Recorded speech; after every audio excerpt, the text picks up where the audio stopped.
Class हमने जैसे कि किया था कि मैंने आपसे कहा था कि एक्सरसाइज 7.1 का क्वेश्चन नंबर 5 रह गया है, तो हम पहले उसको कंप्लीट करेंगे। तो देखिए इसी को करते हैं हम।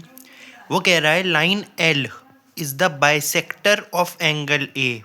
लाइन एल जो है, ये एल है लाइन, ये एंगल ए जो बना हुआ है ये इसका बाइसेक्टर है।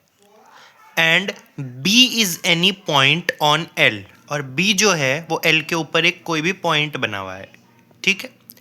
B P and B Q are perpendicular from B. अब बी से हमने परपेंडिकुलर डाला बी पी और B Q to the arms of angle A. Angle A की जो आर्म्स हैं उनके ऊपर डाला। ठीक। Show that triangle A P B is congruent to triangle AQB. ट्राइंगल APB कॉन्ग्रुएंट है ट्राइंगल AQB के। देखिए बहुत सिंपल है, इसी में आपको नज़र आ जाएगा कौन कौन से ट्राइंगल पूछ रहा है वो। एक तो ये और एक ये बहुत इजी है। इसमें कैसे करना है देखो, हमें साफ दिख रहा है। एक एंगल तो ये हो गया 90 डिग्री का है, ये एक एंगल ये वाले हो गए दोनों। इसने इसको बाइसेक्ट करा, बाइसेक्ट करने का मतलब है इक्वली काटा।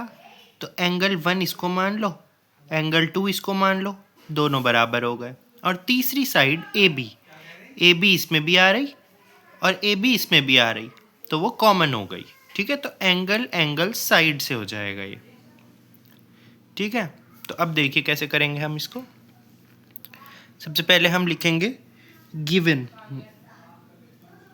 गिवन क्या है? गिवन है B bisects angle A. Angle A को बाइसेक्ट कर रहे हैं, तो एंगल ए को बाइसेक्ट कर रहा है, that is angle 1 is equals to angle 2। ये हमें फिगर में बना के दिखाना होगा कि एंगल 1 एंगल 2 कौन है। ठीक है, उसके बाद क्या चीज़ है, बस और तो कुछ नहीं है। अब लिखेंगे टू प्रूव, कि हमें क्या प्रूव करना है। प्रूव करना है triangle A P B congruent triangle A Q B. ठीक है, उसके बाद है प्रूफ। प्रूफ में हम लिखना स्टार्ट करेंगे in triangle A P B and triangle A Q B. अब ए पी बी में सबसे पहले कौन है, एंगल 2 या फिर 90। पहले 90 लेंगे क्योंकि एंगल साइड से करेंगे हम। तो पहले हम लेंगे angle P is equals to angle Q। Reason होगा ईच 90 डिग्री। उसके बाद angle 2 is equals to angle 1। Reason क्या होगा, एंगल A इज बाइसेक्टेड, मतलब वो बाइसेक्ट हुआ है। बाइसेक्ट का मतलब इक्वली टूट गया है वो। तीसरी चीज़ क्या होगी हमारी, A B is equals to A B, यानी कि ए बी इसमें भी आ रही है और इसमें भी आ रही है, तो A B is equals to A B common. Last में लिखेंगे triangle A P B is congruent to triangle A Q B. क्या हो जाएगा, by angle side, angle side. और लास्ट में देखो अब क्या बच रहा है हमारे पास बच रहा है ए क्यू और ए पी और बी क्यू और बी पी। तो जो बचता है हम उसे उसमें ले लेते हैं CPCT में। तो हम लिखेंगे a p is equals to a q और b p is equals to B q. Reason है हमारा CPCT।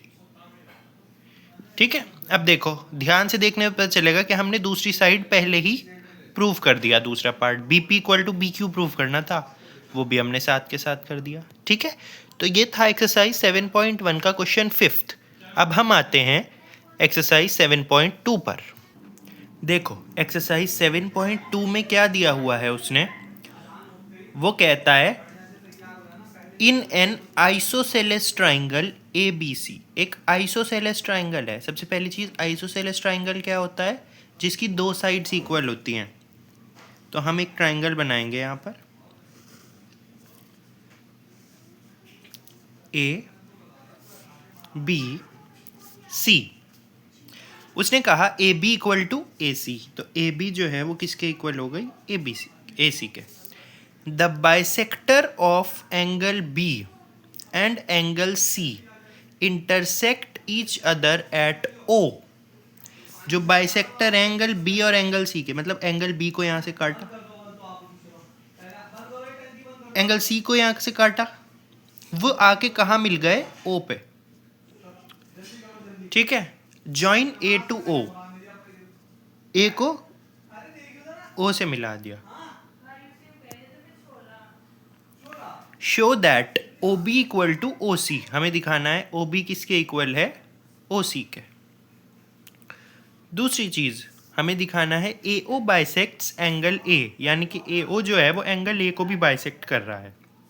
तो देखो कैसे करेंगे हम। इससे पहले हमें एक चीज देखनी है। क्या देखनी है वो, हमें एक थ्योरम होती है इसमें कि angles opposite to equal sides are equal. यानी कि जब दो साइड इक्वल होती हैं तो उसके दो एंगल्स भी इक्वल होते हैं। मान लो एक ट्राइंगल दिया हुआ है आपको, उसकी दो साइड्स ये वाली इक्वल हैं, तो उसके ये वाले दो एंगल्स भी आपस में इक्वल होंगे। ये हमारी थ्योरम है। इसका कन्वर्स भी होता है।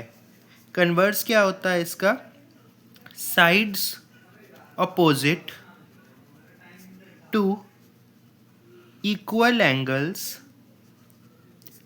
Are equal. यानी कि अगर साइड्स इक्वल होंगी तो एंगल इक्वल होंगे, और अगर एंगल इक्वल होंगे तो साइड भी इक्वल होंगी। ठीक है, कन्वर्स होता है। इस थ्योरम का प्रूफ मैंने इसलिए नहीं करवाया क्योंकि इसमें ज़्यादा कुछ इंपॉर्टेंट नहीं है, बस आपको ये समझ आना चाहिए कि उसमें लगाना कैसे है इसको। ठीक है, तो अब देखिए कैसे करेंगे हम। स्टार्ट करते हैं। पहले हम लिखेंगे गिवन।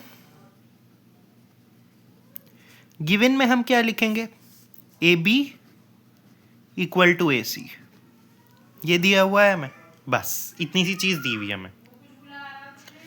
ठीक, अब देखो क्या करेंगे हम। टू प्रूफ क्या करना है हमें, o b equal to o c. ये मैं बार बार इसलिए लिखता हूँ क्योंकि ये सॉल्यूशन लिखने का तरीका है। जब एग्ज़ाम में आता है तो आप क्वेश्चन नहीं उतारते अपनी आंसर शीट में, तो आपको ये चीज़ लिखनी होती है, वरना टीचर जो है वो चेक करते वक्त फ्रस्ट्रेट होता है और आपकी गलतियाँ ज़्यादा निकलती हैं। तो इसलिए आपको यहीं से सॉल्यूशन हमेशा स्टार्ट करना है। ठीक है, अब देखो, अब आएगा प्रूफ।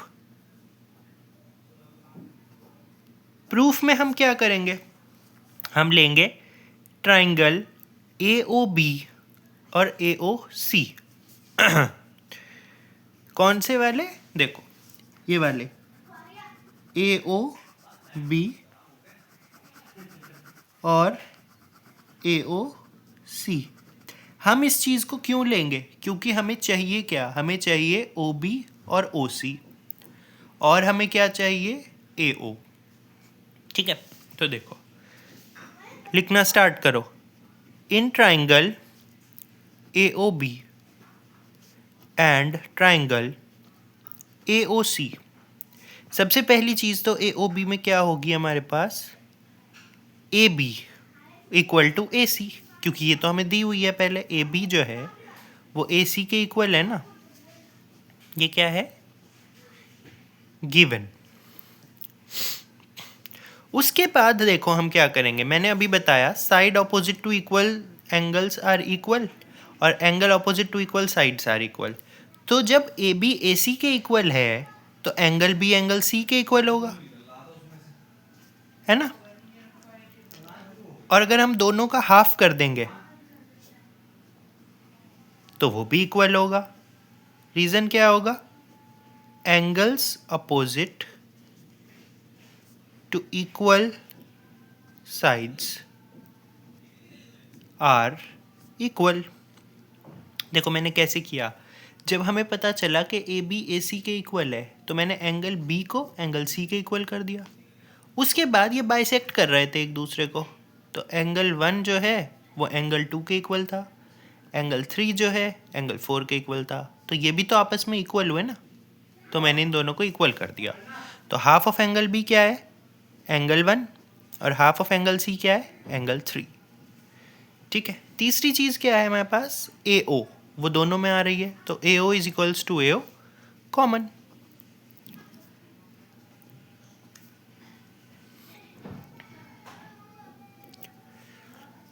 तो हो गया triangle a o b is congruent to triangle a o c by, क्या है इसमें, साइड एंगल साइड।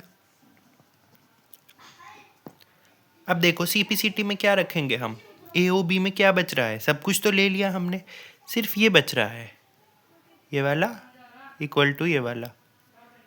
इसको एंगल 6 मानो, इसको एंगल 7 मानो। देखो एंगल 6 और एंगल 7 माना मैंने, फिगर बड़ी बनाना ताकि आपको थोड़ी प्रॉब्लम ना हो। तो हम इसमें लिखेंगे angle 6 is equals to angle 7, reason होगा सीपीसीटी। ठीक है, तो इस चीज़ से ये प्रूव हो गया कि ए ओ जो है वो एंगल ए को बाइसेक्ट कर रही है, मतलब इक्वली काट रही है, तो ए ओ बाइसेक्ट्स एंगल ए। हो गया, ये फर्स्ट क्वेश्चन था, आया समझ। सेकंड क्वेश्चन में वो कह रहा है इन ट्राइंगल ए बी सी, एक ट्राइंगल है A B C, A D is the perpendicular bisector of B C. A D जो है वो परपेंडिकुलर बाइसेक्टर है। परपेंडिकुलर बाइसेक्टर होने का मतलब होता है, परपेंडिकुलर बाइसेक्टर का बेसिकली काम क्या होता है, एक तो वो 90 का एंगल बनाता है जहाँ भी डाला जाए, दूसरी चीज़ वो इक्वली तोड़ देता है, तो बी डी जो है वो सी डी के इक्वल आएगा। ठीक है, ये 90 है तो ये भी 90 होगा, क्योंकि जहाँ भी परपेंडिकुलर डाला जाता है वो दोनों तरफ से ही तो सीधा है, तो दोनों तरफ 90 होता है उसके, तो ये वाला एंगल इस वाले एंगल के इक्वल हो जाएगा, और बी डी जो है वो सी डी के इक्वल हो जाएगा। वो कह रहा है show that triangle a B C is isosceles triangle with a B equal to A c, कि बताओ कि ए बी सी जो है आइसोसेलेस है जिसमें ए बी ए सी के इक्वल है। मोटी मोटी बात इतनी सी है कि ए बी को ए सी के इक्वल दिखाना है, बात खत्म। देखो क्या करना है हमें, लिखेंगे गिवन, गिवन में क्या है, इसको मानो एंगल ए डी बी, नाम रखना सीखो एंगल का, ए डी बी, कि angle A D B equal to 90 degree है, और एंगल ए डी सी ये भी 90 डिग्री है।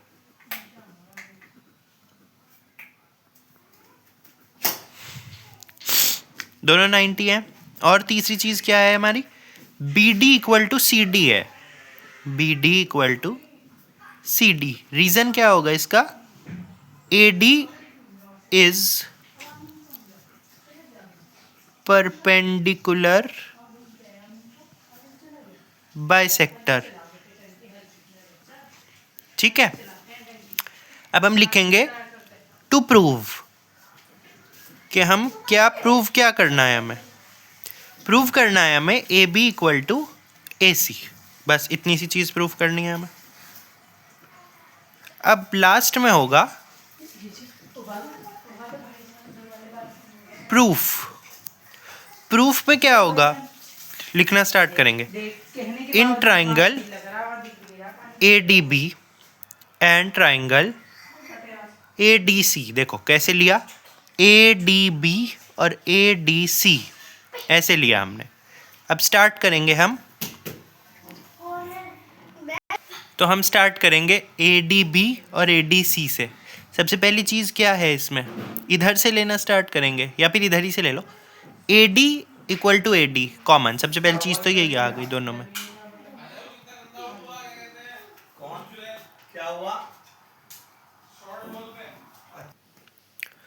A d equal to a d common. दूसरी चीज़ क्या है हमारे पास, angle A D B equal to angle A D c, लिखेंगे angle A D B equal to angle A D c. लंबा चौड़ा रीजन लिखने की ज़रूरत नहीं है, लिख दो ईच 90 डिग्री, बस पूरा लिखोगे तुम। A D is perpendicular bisector, so angle D equal to angle 1, इस तरह से करके लिखने की ज़रूरत नहीं है, बस इतना सा लिखो। अब हम लिखेंगे B D equal to C D. Reason इसमें लिखना है A D is perpendicular bisector. देखो ये परपेंडिकुलर का सिंबल होता है, मैं हर जगह परपेंडिकुलर नहीं लिखता हूँ, ऐसे लाइन बना के और आर लिख देते हैं, ठीक है, शॉर्टकट हो गया। तो triangle A D b is congruent triangle A D c. Reason S A S हो गया। सीपीसीटी में कौन बच गया इसमें? A B equal to A c ले लो, a B equal to A c. Reason C P C T हो गया प्रूव। तो जब ए बी ए सी के इक्वल आ गई, तो दो साइड्स इक्वल हो गई, hence A B C is isosceles triangle. हो गया प्रूफ।